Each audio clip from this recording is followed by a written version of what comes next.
In the heart of Italy lies the region of Tuscany. Its sleepy hills are covered with vineyards, olive groves, forests, and beautiful farm buildings. Heading west from Poggibonsi, we get a glimpse of our destination, San Gimignano, the town of beautiful towers. A medieval town built in the 11th century and named after a 5th century bishop, Gimignano. There were originally some 70-odd towers, but only 13 remain today, built by rich merchants to signify wealth and store grain. They were also safe havens in time of invasion. It seems this medieval town was not always the peaceful place it is today. Most of the ancient walls and turrets that once protected the city are still intact, and the old gateways remain the only means of access.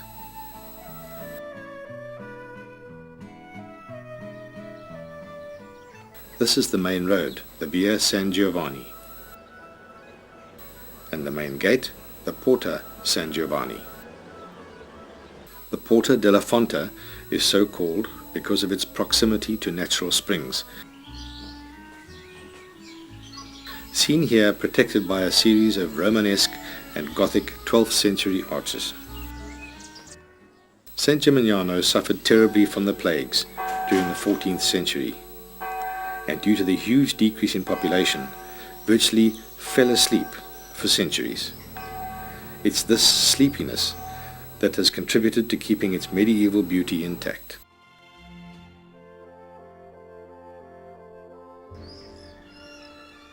Today, of course, it's a thriving tourist destination and is alive with crowds of sightseers soaking up its charm and antiquity.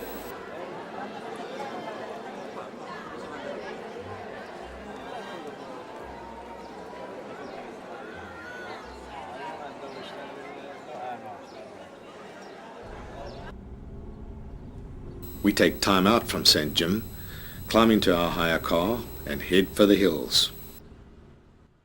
Hoping to partake in the fruit of the vineyards, we stop next to the vines, but alas, our timing is a little out. We do, however, find a great place to have lunch, and the wild boar was very tasty. We also find the Cesani wine farm and taste the local wine, which was quite friendly, but I think we're spoilt by the beauty of our winelands in the Cape. Chianti is most like our Shiraz. Okay.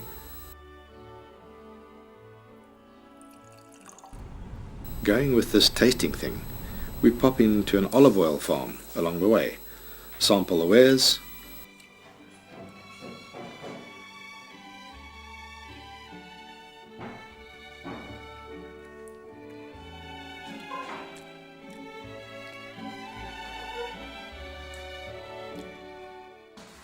and buy a bottle. On the way home, we find another medieval town, Casadelsa, but it wasn't on a par with St. Jim. The old and the new. People watching is a national pastime in Italy, and not even the handicapped are deterred.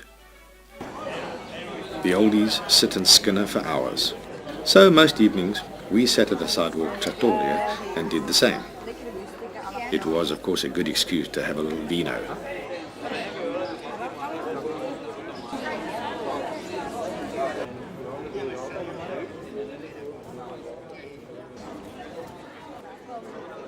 This man, his wife and son all seem to be checking the guidebook together.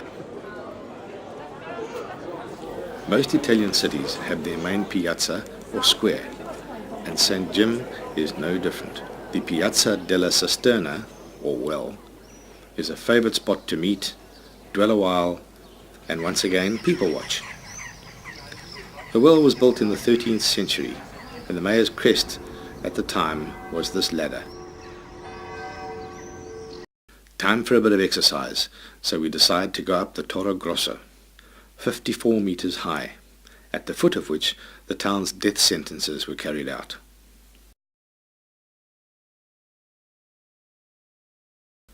The views from the top were of course stunning.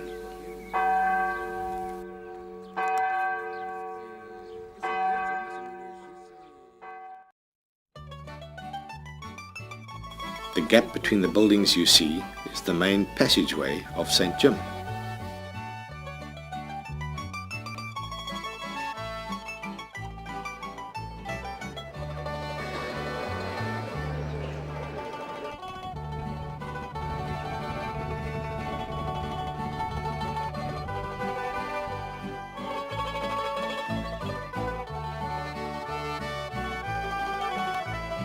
Anyone for high tea?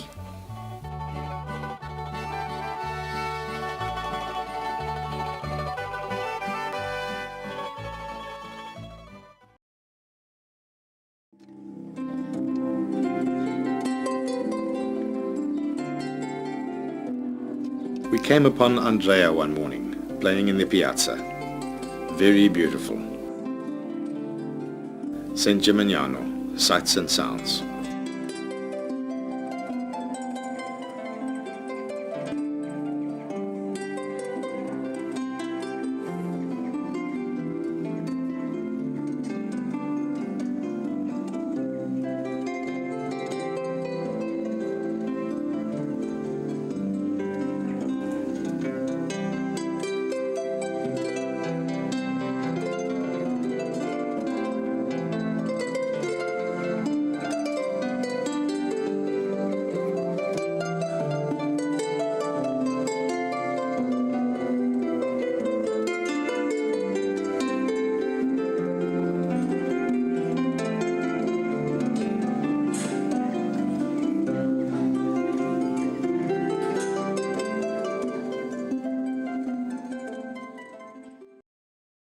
This was our home for a week. Top floor, 39 steps.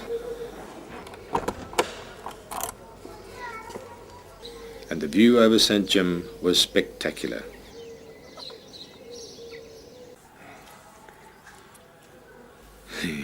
Say goodbye to your washing if you drop it.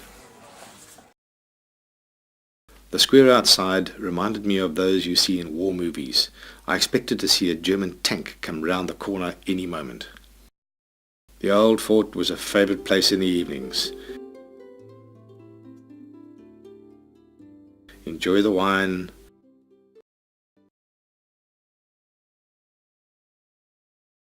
Stunning sunset. St. Gimignano, a medieval dream.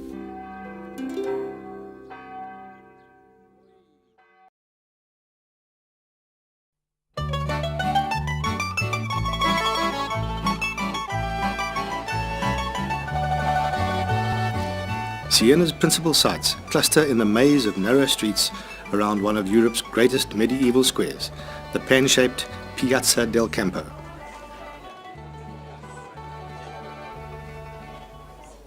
The graceful Gothic town hall boasts the second highest tower in Italy.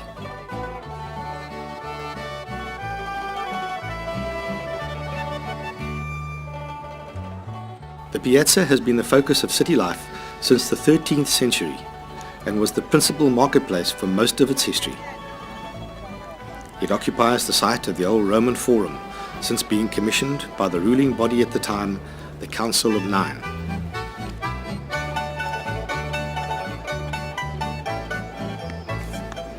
This red brick paving was laid during the 13th century, and its distinctive 9 segments depict the Council of Nine.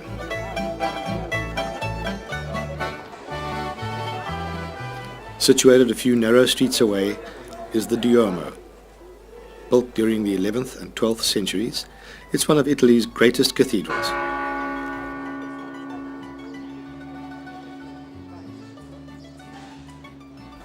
A spectacular mix of paintings, sculptures, and Romanesque Gothic architecture.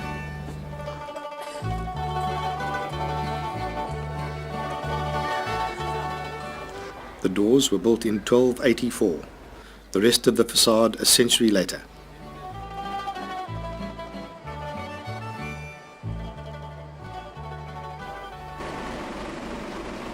Enough sightseeing for one day, we busted back to St. Jim.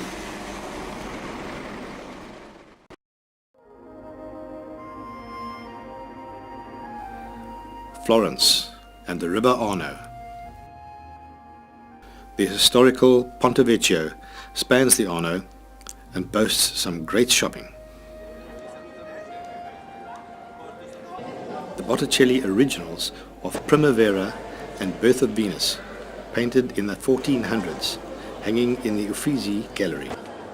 The Piazza della Signori, the heart of Florence's social life for centuries. It boasts copies of various statues, including Michelangelo's David, and the Fontana di Nettimo, the Roman sea god, surrounded by water nymphs.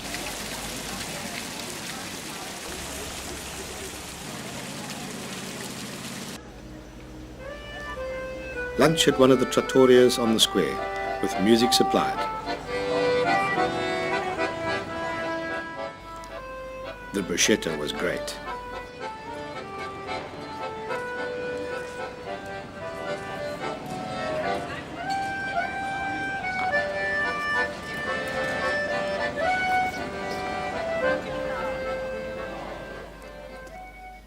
About 1,300 rand will buy you these snakeskin shoes.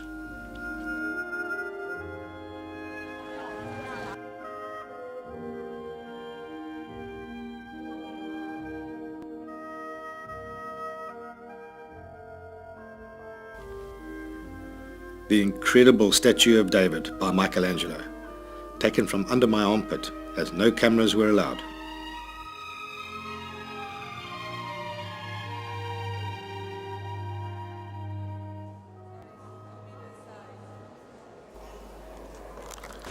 Traffic is a nightmare in Florence.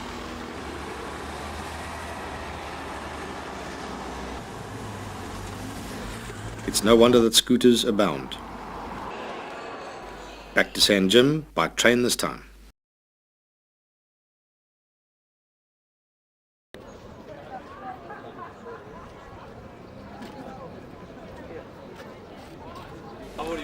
Pisa was a major port with a powerful navy until the silting up of the harbour. The Leaning Tower is actually the bell tower of the Duomo, started in 1064, and really leans rather alarmingly, as a result of being built on the marshy land common in the area.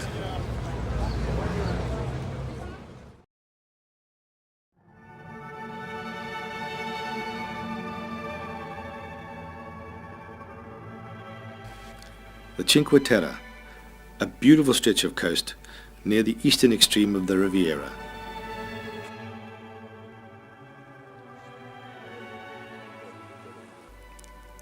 With 5 villages hidden in little coastal inlets or clinging to the rocks overhanging the sea. They are a mosaic of colours and shapes, and the surrounding vines descend from near sheer cliffs, alternating with the Mediterranean vegetation.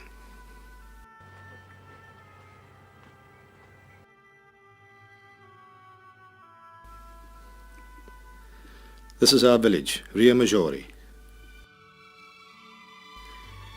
and our view of its most picturesque little harbour. Our balcony is one of those up there on the right. Early morning in the main and only street, and a unique use of a flower box to restrict vehicle access. The 5 villages are linked with paths and walking trails, the easiest of which is the Via Amore, seen here, linking our village, Rio Maggiore, to Manarola and Cornelia. This is Manarola.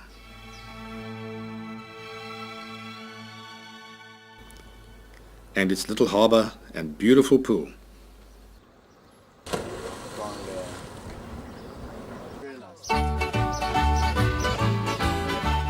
It really does cling to the cliffs, doesn't it?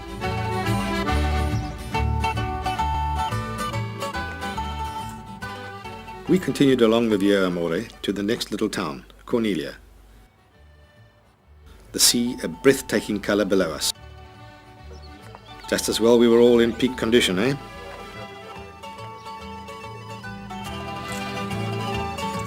A real rabbit warren of cute little streets and trattorias. Of course, you don't have to walk between towns. You can catch the ferry. Or the train. These towns all have such picturesque little harbours.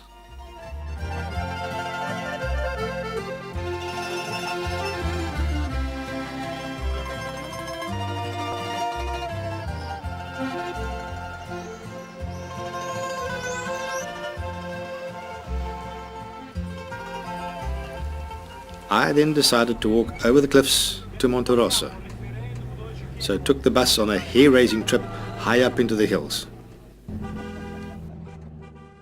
Looking back, the view of Vernazza was awesome. The way forward, daunting. If only I'd taken the ferry. Monte Rosso, but still a long way off.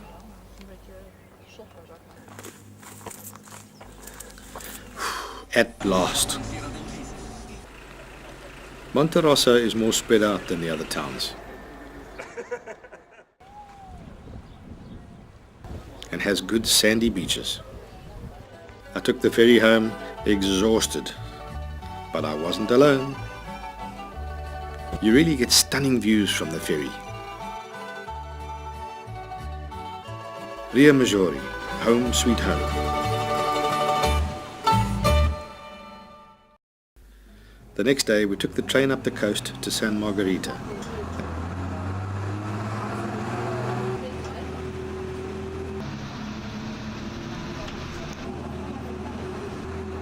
And bus to nearby Portofino, the most exclusive harbour and resort town in Italy.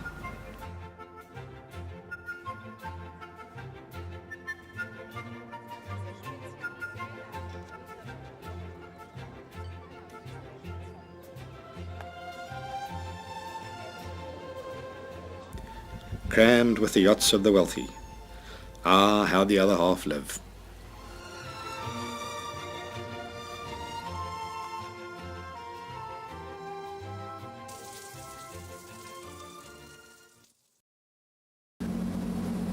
To end our holiday, we took the ferry to Porto Venere. The weather was great and the scenery once again outstanding. Have you ever wondered how some people get to the shops?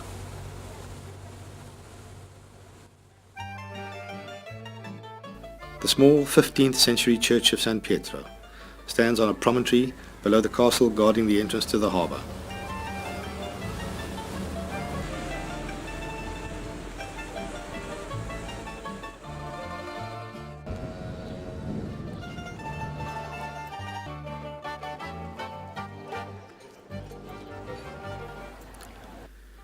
Travelling is always thirsty work, guys.